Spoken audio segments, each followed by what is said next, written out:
It doesn't matter if we are a seasoned angler or a brand new beginner. There's some pretty common mistakes that we all have made, but the great thing is we can learn from them.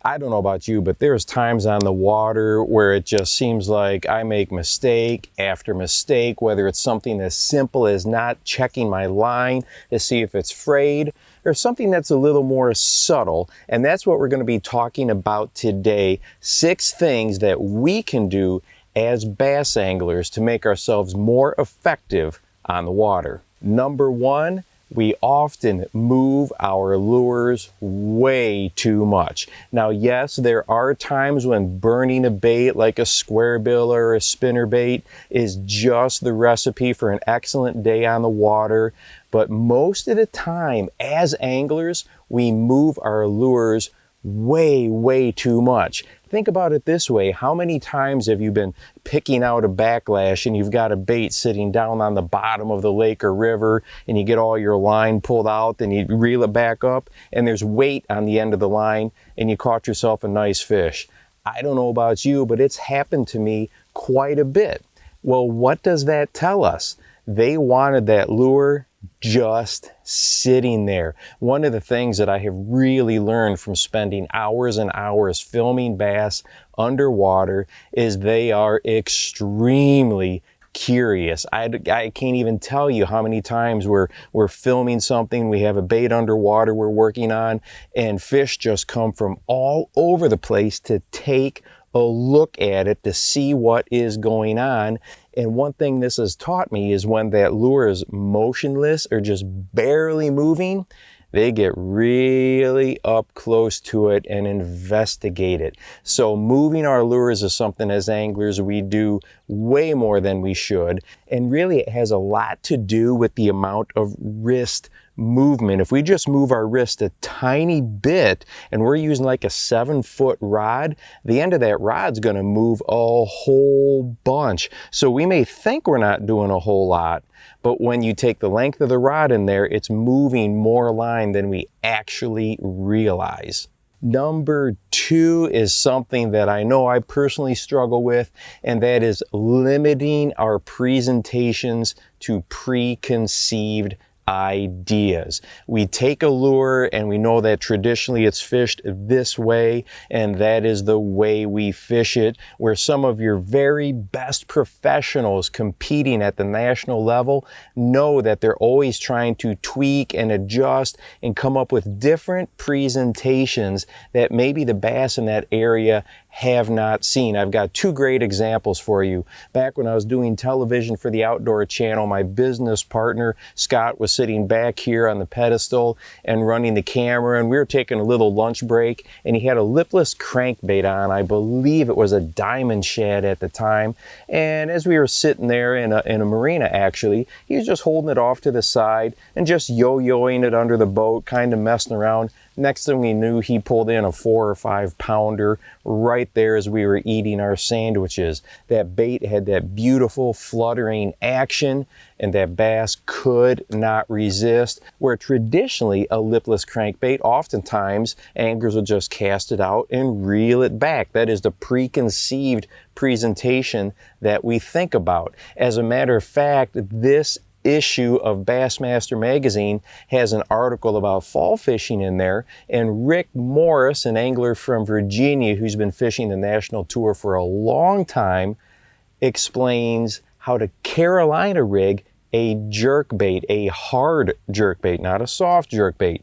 That is something that many of us would not even think about. So that's mistake number 2. We limit ourselves to certain presentations instead of expanding what we can do with a lure. Mistake number 3 might just be the one that I personally struggle with the most, and that is fishing past history. And that can be past history when it comes to locations and lures that have worked. As a matter of fact, I often fish my best when I go to a brand new body of water. Why? Because I approach it with fresh eyes and diagnose things the way I should. When I'm on my home waters, I tend to check the spots that usually produce fish. I tend to throw the lures that usually produce fish. And we know as bass anglers that conditions change constantly, not only from season to season or day to day, but oftentimes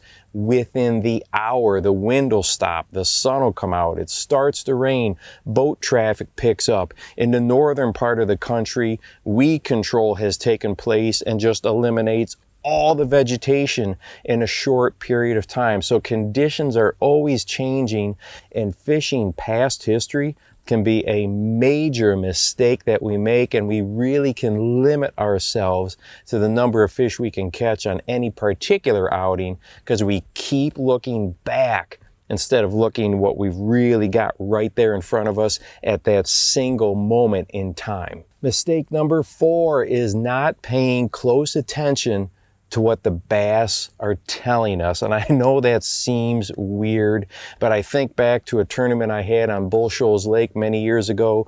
I was using a flipping jig and pitching up the shallow buckbrush and wasn't having a whole lot of success. And then I was just finished a presentation and was reeling this jig back in, and all of a sudden a bass comes out of the depths and up and just grabs that thing.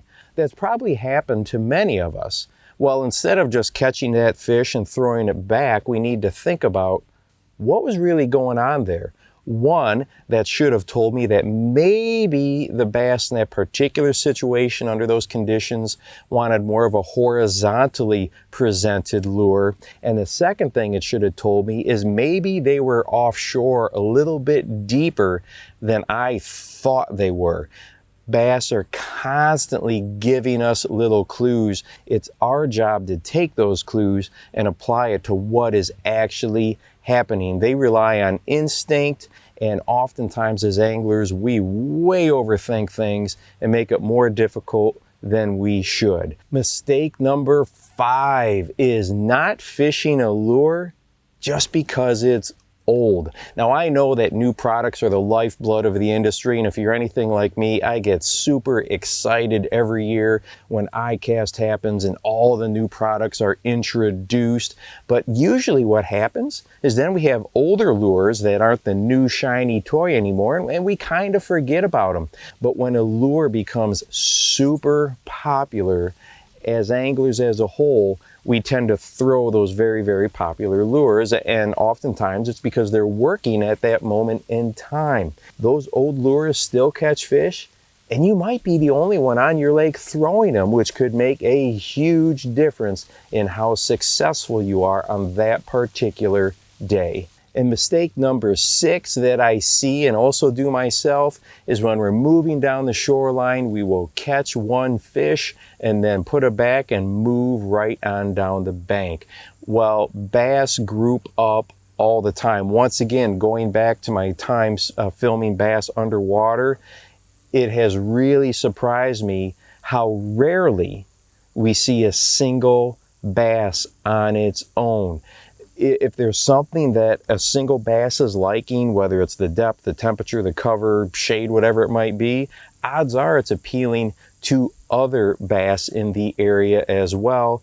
So when we catch a single fish, no matter what time of year it is, we should really probe that area pretty carefully. Just the other day when I was out actually working on one of these videos and I was throwing a Demiki rig here in this fall transition, I caught 3 bass in 3 consecutive casts from a very small area. I was targeting a little clump of weeds that's maybe about this big around. 3 bass, 3 casts, boom, boom, boom. But it would have been so easy to catch that first one, put it back, and then move on down the shore. So that definitely is mistake number 6, is when we catch one, work that area over carefully. You might just end up having one of the best days of your life. Speaking of that fall fishing transition, if you would like to watch a video about what I think is one of the most effective lures to use in the early fall, go ahead and click on this video right here, and don't forget to go out and encourage someone. You never know how you might just change their life. For the Bass Fishing Life, I'm your host, Steve Rogers.